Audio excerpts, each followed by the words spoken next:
High বন্ধুরা, তোমরা সবাই আশা করি ভালো আছো। দেখো, এখন ফাল্গুন মাস শেষ হতে চললো, ফুলকপি কিন্তু আর অত সেভাবে খাওয়া যায় না। তো আমি একটা নতুন প্রসেসে সম্পূর্ণ নিরামিষ একটা ফুলকপি দেখাচ্ছি।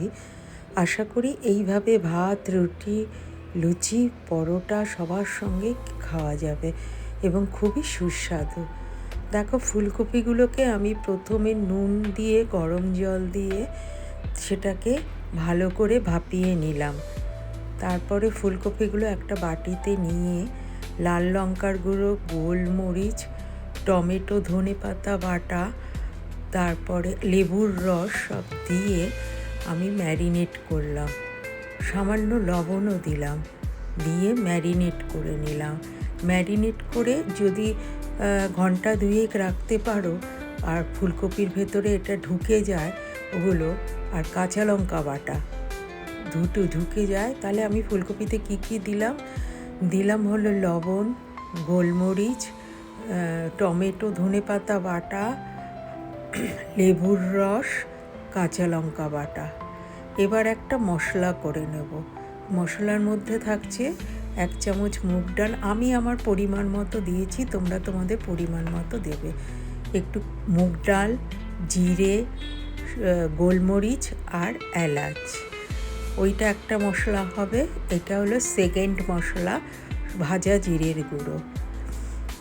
এবার ওই ম্যারিনেট করে 1 ঘন্টা আমি রেখেছিলাম। তোমরা ইচ্ছে করলে বেশিক্ষণও রাখতে পারো, এতে ফুলকপিটার ভেতরে খুব সুন্দরভাবে জিনিসটা ঢুকে যাবে। এবার ওই ফুলকপিগুলো একে একে আমি ভেজে নেব খুব ভালোভাবে, আর গোটা রান্নাটাই কিন্তু সর্ষের তেলে হবে। আমার 2টো মশলা লাগলো এটাতে। আমার প্রথম মশলা হলো ওইটা ভাজা মুগ ডাল, এলাচ, মৌরি আর জিরে, ওটা ভাজা। সেকেন্ডটা শুধু জিরে ভাজা। এবার ফুলকপিগুলো ভেজে তুলে নিয়ে আমি কি দিলাম, জিরে, গোটা জিরে, তেজপাতা, শুকনো লঙ্কা, আদা, একটু সামান্য জল দিয়ে দিলাম, একটু সামান্য হলুদ দিয়ে দিলাম। এবার টক দইয়ের মধ্যে ধনে গুঁড়ো এবং সের মধ্যে দিয়ে দিলাম হলো ভাজা জিরের গুঁড়ো, যেটা আমি সেকেন্ডবারে ভেজে রেখেছিলাম। এবার একটা মশলা করে নেব, সেটা হলো কাজু বাদাম, কিচমিচ, কাঁচা লঙ্কা দিয়ে দুধ দিয়ে ওটা পেস্ট করে নেব। আচ্ছা, ওটা হয়ে গেল। এবার আমি ভালো করে কষাবো, খুব ভালো করে আমার কষাতে হবে। কষিয়ে যতক্ষণ না মশলা থেকে তেল ছাড়ছে, তারপরে দিয়ে ওই যে কাজু বাদাম, কিচমিচ, কাঁচা লঙ্কা, দুধ দিয়ে পেস্ট করেছিলাম সেইটা আমি দিয়ে দিলাম। তারপর মশলা ধোয়া বাটিটার জলটাও আমি দিয়ে দিলাম, যেটা ফুলকপি দিয়ে ম্যারিনেট করে রেখেছিলাম। এবার আস্তে আস্তে হয়ে এলো শেষের দিকে।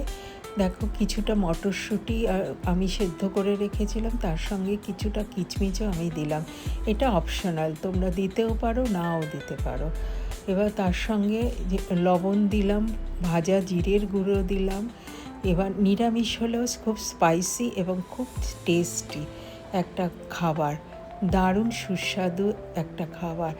দেখো, তারপর শুধু ধনেপাতা বাটাটা আমি দিয়ে দিলাম, একটুখানি ঘি দিলাম, আমার পরিমাণ মতো আমি ধনেপাতা দিয়েছি। এবার একটু ঘি দেব, তারপর ভাজা জিরের গুঁড়ো দিয়ে তোমরা সম্পূর্ণ রেসিপিটাকে ভালোভাবে নাড়িয়ে চাড়িয়ে ঘি দিয়ে সম্পূর্ণভাবে তুমি পরিবেশন করো। অপূর্ব স্বাদের এই ফুলকপি মহারানী দারুণ লাগে। ভাজা জিরের গুঁড়ো, তোমরা ইচ্ছে করলে গরম মশলাও দিতে পারো। অপূর্ব স্বাদ।